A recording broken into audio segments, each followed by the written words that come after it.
Good morning friends. आज हम लोग कोऑर्डिनेशन कंपाउंड में चर्चा करेंगे कलर इन कोऑर्डिनेशन कंपाउंड में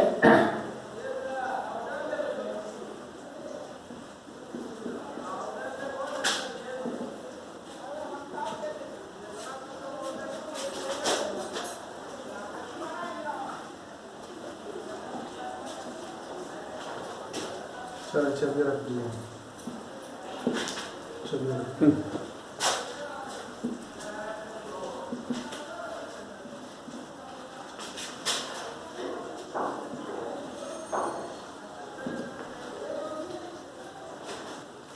तो जैसा कि हम लोग देखते थे कलर इन कोऑर्डिनेशन कंपाउंड, तो हम लोग चर्चा किए थे ट्रांजिशन एलिमेंट्स की एक बहुत इंपॉर्टेंट प्रॉपर्टी थी। तो उससे जो कॉम्प्लेक्स बनता था वो कलर्ड होते हैं।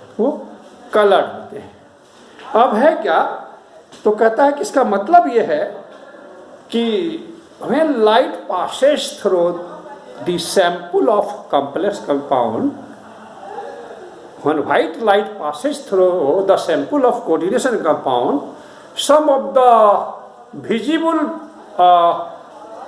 component of the visible spectrum, some of the component of the visible spectrum, जो विबग्योर होता है उसका कोई component is absorbed and light that emerges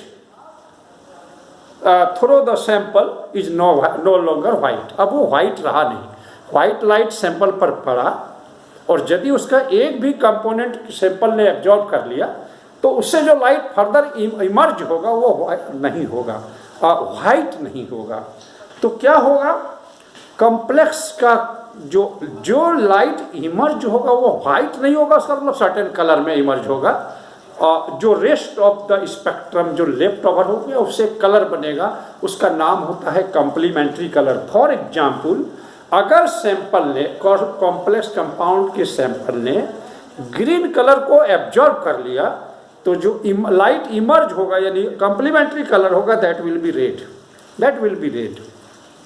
green या ब्लू ग्रीन को एब्जॉर्ब कर लिया तो वो जो होगा रेड होगा। अब क्या है कि क्यों ऐसा होता है, why the colour, what is the reason behind the of the complex compounds of being coloured, क्यों कलर्ड होता है। तो कहता है कि इसको क्रिस्टल फील्ड थ्योरी से समझना पड़ेगा, क्रिस्टल फील्ड थ्योरी से। और इसके लिए अगर हम लोग एग्जाम्पल लेते हैं टाइटेनियम का, हेक्सा एक्वा टाइटेनियम 3+, तो टाइटेनियम का कॉन्फ़िगरेशन होता है आर्गन 3d2 4s2, 3+ का टाइटेनियम 3+ का कॉन्फ़िगरेशन हो जाएगा आर्गन के अलावे 3d1। तो कहता है इस कॉम्प्लेक्स में, इन दिस कॉम्प्लेक्स, हम लोग जानते हैं ये लिगेंड इसलिए लेना पड़ा कि विदाउट लिगेंड कॉम्प्लेक्स जो है कलर नहीं होते, लिगेंड का presence is required, is essential. तो ये जो D1 है, this electron is crystal field theory में, चूंकि ये कॉम्प्लेक्स ऑक्टाहेड्रल है तो ऑक्टाहेड्रल में हम लोग जान रहे थे कि Eg सेट ऊपर रहता है, Eg वाला, और जो T2G सेट नीचे होता है, T2G सेट। तो इसमें एक इलेक्ट्रॉन है तो that electron is present in T2G, यानी कॉन्फ़िगरेशन इसका होगा T2G1, Eg में इलेक्ट्रॉन नहीं है। So this is the case in the ground state, मतलब टाइटेनियम में ये है। Now when light falls on this complex, this electron gets excited to, ये इलेक्ट्रॉन एक्साइटेड होकर इसमें चला जाता है Eg में, उसका बुक में फिगर बना हुआ। और for that this complex absorbs क्या कहते हैं, ब्लू ग्रीन रेडिएशन को ये एब्जॉर्ब करता है। तो इससे जो लाइट इमर्ज होगा दैट विल बी वायोलेट, जो कि इसका ब्लू ग्रीन का कॉम्प्लीमेंट्री कलर वायोलेट होता है। बुक में लिस्ट भी दिया हुआ है, एक टेबल बना हुआ है, and that's why this complex appears to be violet. तो क्या कारण क्या रहा, इलेक्ट्रॉन जो ग्राउंड स्टेट लेवल में जिस ऑर्बिटल में था वहां से एक्साइटेशन हुआ, मतलब लोअर एनर्जी में था T2G में, Eg जो हायर एनर्जी का लेवल है उसमें गया तो डी ऑर्बिटल दो भाग में बटा हुआ है, स्प्लिटेड है। T2G और Eg में T2G का इलेक्ट्रॉन Eg में एक्साइट होकर गया ट्रांजिट होकर गया तभी कलर्ड हुआ, तभी इसने एक सर्टेन रेडिएशन को एब्जॉर्ब किया और सर्टेन कलर को इमर्ज किया, रेडिएट किया। तो इसीलिए क्रिस्टल फील्ड थ्योरी कहता है कि कलर होने के पीछे कॉम्प्लेक्स कंपाउंड कलर्ड है बिकॉज ऑफ डी ट्रांजिशन। कारण अगर कोई पूछे तो डी ट्रांजिशन की वजह से ये कलर है। और कब ये सब डी ट्रांजिशन कब संभव है? जब डी ऑर्बिटल पार्टली फील्ड रहेगा। अगर 5 ऑर्बिटल T2G का 3 ऑर्बिटल, Vg का 2 ऑर्बिटल अगर भरा हुआ है, 10 इलेक्ट्रॉन फुल है, तो फिर ट्रांजिशन पॉसिबल नहीं है। इलेक्ट्रॉन है ही नहीं तो फिर ट्रांजिशन किसका होगा? तो अगर डी ऑर्बिटल खाली है, D0 है, तो भी कलर्ड नहीं होगा, D10 है तो भी कलर्ड नहीं होगा। So this is one thing. दूसरी बात क्या है कि टाइटेनियम का कॉम्प्लेक्स वायोलेट कलर का दिखा जब इसके अंदर वाटर के रूप में लिगेंड था, और लिगेंड के बदल जाने से भी हम लोग को पता था, हम लोग बता चुके थे कि यहाँ से यहाँ तक T2G से जो EG के बीच में जो एनर्जी का गैप है उसको कहते हैं crystal field splitting energy. Octahedral के केस में उस क्रिस्टल फील्ड स्प्लिटिंग एनर्जी का वैल्यू होता था डेल्टा O, सिंबल, और उसका वैल्यू डिपेंड करता था upon the nature of the ligand, charge on the metal. तो अगर मेटल सेम भी रख दिए तो लिगेंड अगर बदलते चले गए तो उसका फासला चेंज होते जाएगा, एनर्जी का गैप चेंज होते जाएगा। इसीलिए जो वो रेडिएशन एब्जॉर्ब करेगा, अगर डेल्टा O का वैल्यू मोर है तो हाई एनर्जी का रेडिएशन एब्जॉर्ब करना पड़ेगा, यानी कलर, दूसरे कलर वाला रेडिएशन जिसकी एनर्जी अधिक होती है उसको एब्जॉर्ब करना पड़ेगा। और जब एब्जॉर्ब्ड वाला कलर डिफरेंट होगा तो कॉम्प्लीमेंट्री कलर भी डिफरेंट होगा और कॉम्प्लेक्स का कलर चेंज होते जाएगा। एक नमूना इसका दिखाते हैं। और फिर इसी में जो टाइटेनियम का हेक्सा एक्वा टाइटेनियम था, इसका वाटर अगर हम लोग इसको गर्म करके इसका वाटर मॉलिक्यूल अगर रिमूव कर दें, this become colourless, this becomes colour. CuSO4 5H2O, इसीलिए तो होता है कि CuSO4 5H2O जो है ब्लू कलर का होता है, आप लोग जानते हैं। बट इसमें 4 water out of 5 water molecules syllabus में पढ़ते थे, 4 water molecules are fitted in the form of ligands. और ये जब हटा देते हैं, 5 वाटर मॉलिक्यूल जब हटा देते हैं और CuSO4 जब एनहाइड्रस रह जाता है, देन दिस बिकम्स कलरलेस और व्हाइट मतलब कोई colour, white colour is not a colour, तो ये कलरलेस हो जाता है। फिर देखते हैं इन्फ्लुएंस ऑफ लिगेंड के बारे में एक नमूना देखते हैं हम लोग।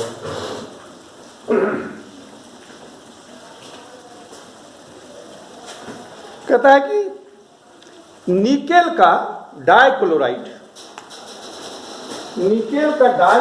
अगर कॉम्प्लेक्स बने तो फिर इसमें निकेल डाइक्लोराइड को अगर डिजॉल्व कर दें वाटर में, dissolve in water, then we get nickel H2O, hexa aqua nickel ion, ये बनता है।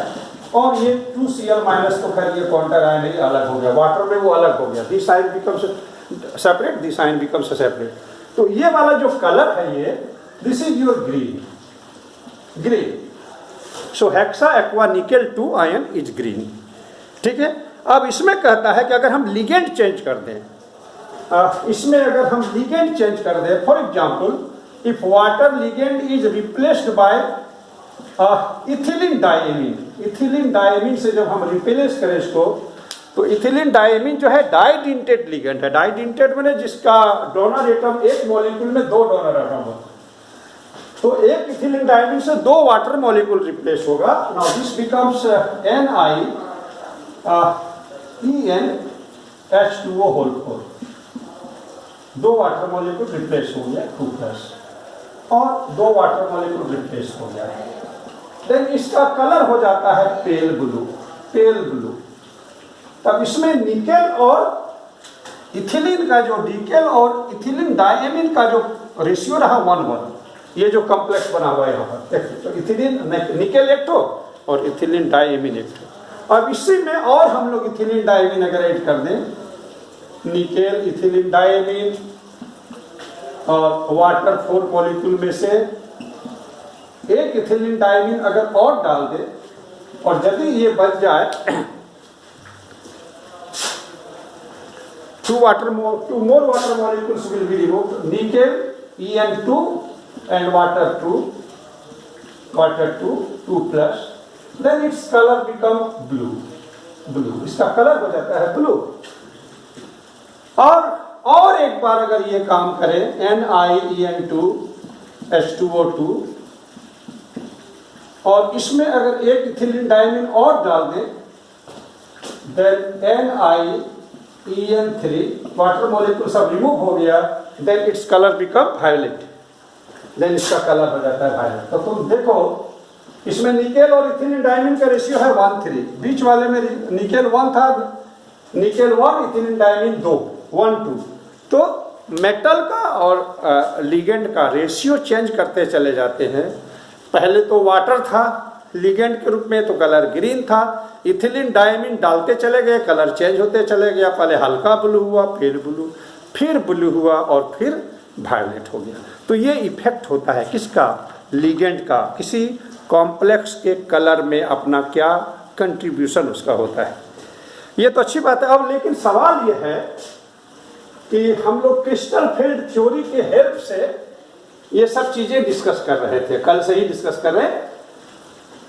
तो कहता है crystal field theory can explain the formation of coordination compound, the structure of coordination compound, किसका क्या स्ट्रक्चर होगा, ऑक्टाहेड्रल होगा, क्या होगा, magnetic property and colour, but it fails to explain some of the things. क्या भाई, कि यहां पर माना गया है कि anionic charges are the point charges.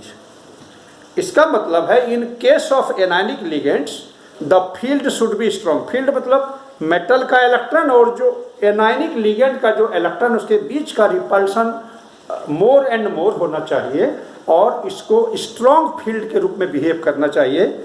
जबकि हम लोग स्पेक्ट्रोकेमिकल सीरीज में देखे हैं कि जो एनायनिक लिगेंड्स हैं उसका फील्ड जो है क्या कहते हैं, वीक फील्ड है। तो इसका एक्सप्लेनेशन ये नहीं दे पाता है। दूसरी बात क्या है कि हम लोग जानते हैं कि कोऑर्डिनेशन कंपाउंड में कोवेलेंट बॉन्ड बनता है between the metal and the ligands. तो उस एस्पेक्ट को ये इग्नोर कर देता है, छोड़ देता है। और ये सब कुछ डिमेरिट्स है जिसको रिमूव किया गया है लिगेंड फील्ड थ्योरी और मॉलिक्यूलर ऑर्बिटल थ्योरी में, जो हमारे सिलेबस में नहीं है, इसलिए उस पर चर्चा नहीं होगी।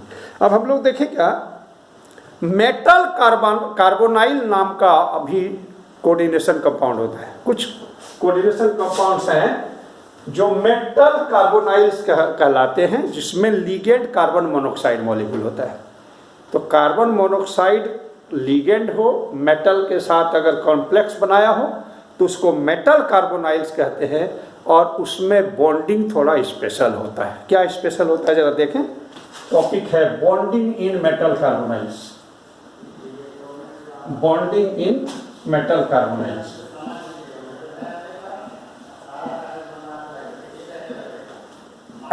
तो कहता है होमोलेप्टिक कार्बोनाइल्स। होमोलेप्टिक का माने केवल कार्बन मोनोऑक्साइड ही लिगेंड हो, माने एक ही सिंगल टाइप का लिगेंड होना चाहिए उस कॉम्प्लेक्स में। तो होमोलेप्टिक कार्बोनाइल कंपाउंड्स जो है are formed by most of the transition element. Most of the transition element जो है होमोलेप्टिक मेटल कार्बोनाइल्स बनाते हैं और उसको वेल डिफाइंड स्ट्रक्चर होता है। जैसे अगर कार्बन मोनोऑक्साइड 4 लिगेंड्स है तो उसका स्ट्रक्चर टेट्राहेड्रल है, 5 होगा तो ट्राइगोनल बाइपिरामिड। टेट्राहेड्रल होगा कहाँ, टेट्रा कार्बोनाइल निकेल में। ट्राइगोनल बाइपिरामिडल यानी 5 लिगेंड जब होगा तो वो कहलाएगा क्या, पेंटा कार्बोनाइल आयरन 0, मतलब आयरन 0 मतलब 0 ऑक्सीडेशन स्टेट। और यदि 6 कार्बोनाइल लिगेंड्स यानी सिर्फ 6 carbon monoxide ligands are present in the complex, its shape will be, its geometry will be octahedral.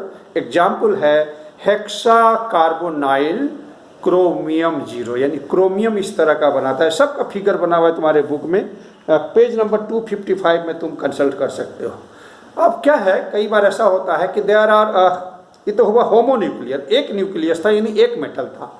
अब है बाई न्यूक्लियर, 2 न्यूक्लियस जैसे हो, जैसे मैग्नीज का एक बनता है और एक बनता है इसका भी क्रोमियम, हाँ मैग्नीज का बनता है, कोबाल्ट का बनता है, कोबाल्ट का भी बनता है। तो मैग्नीज का जो बनता है वो उसका नाम है Deka carbonyl manganese zero, Deka carbonyl manganese zero, ठीक है। और उसमें MN के बीच में बॉन्ड है, हम लोग दिखा देते हैं कैसे है। MN के बीच में बॉन्ड है इस तरह से, देन इस तरह से कार्बन मोनोऑक्साइड है Z एक्सिस में, Y एक्सिस में है, या इसको X एक्सिस Y एक्सिस ही मान लो, इसमें भी वैसा ही है, ये X एक्सिस मान लो, ये Y एक्सिस मान लो, और ये Z एक्सिस मान लो CO। So this is the geometry. इसमें कहता है X एक्सिस और Y एक्सिस अगर स्क्वायर प्लेटर है तो इसको Z में मिला देंगे तो स्क्वायर पिरामिड, स्क्वायर पिरामिड यानी दो स्क्वायर पिरामिड ऐसे लगता है कि MN और MN से जुड़ा हुआ है। तो these are some of the examples of metal carbonyl. जो मेन बात है वो हम लोग चर्चा करेंगे कि इसमें बॉन्डिंग कैसा होता है, बॉन्डिंग कैसा होता है। तो जैसा कि हमने बताया कि मेटल कार्बोनाइल्स में carbon monoxide is the ligand, और कार्बन मोनोऑक्साइड का मॉलिक्यूलर ऑर्बिटल डायग्राम बनाओगे तो कार्बन कार्बन के बीच में ट्रिपल बॉन्ड बनेगा, ट्रिपल बॉन्ड, और इसमें जो एंटी बॉन्डिंग मॉलिक्यूलर ऑर्बिटल जो है, antibonding molecular orbital pi, antibonding molecular pi star जो है इसका रह जाता है खाली, vacant. There are no electron in this antibonding pi molecular orbital. और एक इसके पास लोन पेयर है, lone pair bonding molecular orbital में इसके पास लोन पेयर है, और ये है मेटल, मान लो ये कोई मेटल M है, मेटल M है, इसके पास एक d ऑर्बिटल है खाली, और इसके पास d ऑर्बिटल है field, electrons are there, electrons are there, electrons are there, इस तरह से है d orbital, electrons are there. तो सबसे पहले क्या होता है कि कार्बन मोनोऑक्साइड फॉर्म से sigma bond with the metal, इसको कहते हैं metal carbon sigma bond. This bond is formed by the overlapping of empty d orbital of the metal and lone pair of electron of carbon monoxide present in the bonding molecular orbital. Overlap किया आमने सामने से तो sigma bond ही बनेगा, और इसको कहते हैं ये इलेक्ट्रॉन, इसका मतलब कार्बन मोनोऑक्साइड ने दोनों इलेक्ट्रॉन दिया, मेटल के पास खाली ऑर्बिटल है, तो इसको कहते हैं by the donation of electron pair by the carbon monoxide और कार्बोनाइल ग्रुप, सिग्मा बॉन्ड बन गया। अब क्या है कि मेटल d ऑर्बिटल के पास इलेक्ट्रॉन है, और इसका एंटी बॉन्डिंग मॉलिक्यूलर ऑर्बिटल के पास इलेक्ट्रॉन नहीं है, वैकेंट है, तो साइड वेज ओवरलैपिंग से एक मेटल कार्बन पाई बॉन्ड बनता है। ये साइड वेज ओवरलैपिंग से बनता है, इसीलिए ये पाई बॉन्ड का फॉर्मेशन होता है। इसको कहते हैं कि इस बार मेटल ने इलेक्ट्रॉन डोनेट किया कार्बन मोनोऑक्साइड को, ऐसे लगता है जैसे कार्बन मोनोऑक्साइड से कर्ज लिया था, एक लोन पेयर लेकर बॉन्ड बनाया था, वहां बॉन्ड बनाया था जहां मेटल के पास वैकेंट ऑर्बिटल था। बस मेटल के पास फील्ड d ऑर्बिटल भी है, उसने कहा कि भाई तुम्हारा कर्जा हम क्यों ले, वो कर्जा वापस करते हैं, तुम्हारे पास भी एंटी बॉन्डिंग मॉलिक्यूलर ऑर्बिटल में जो वैकेंट है हम उसको इलेक्ट्रॉन देते हुए एक बॉन्ड बना देते हैं साइड से। एक सिग्मा बॉन्ड बन चुका है तो अगला बॉन्ड तो पाई बॉन्ड ही बनेगा, तो एक पाई बॉन्ड बनता है। इस बॉन्ड से मेटल और कार्बोनाइल ग्रुप के बीच में एक ताकत बढ़ जाती है। एक सिग्मा बॉन्ड बनाया था वही मजबूत था, एक एक्स्ट्रा बॉन्ड इन्होंने वापस करके बना दिया कि इलेक्ट्रॉन वापस देकर एक बॉन्ड बना दिया, इससे दोनों के बीच में मजबूती आती है, अंग्रेजी में कहते हैं सिनर्जी मिलता है, इसलिए इस बॉन्ड को सिनर्जिक बॉन्ड भी बोलते हैं, और इससे बॉन्ड को ताकत मिलती है। तो with this we finish this book and chapter, first the chapter and the book. अब हम लोग जो है सेकंड बुक नेक्स्ट डे से ट्राई करेंगे। Thank you.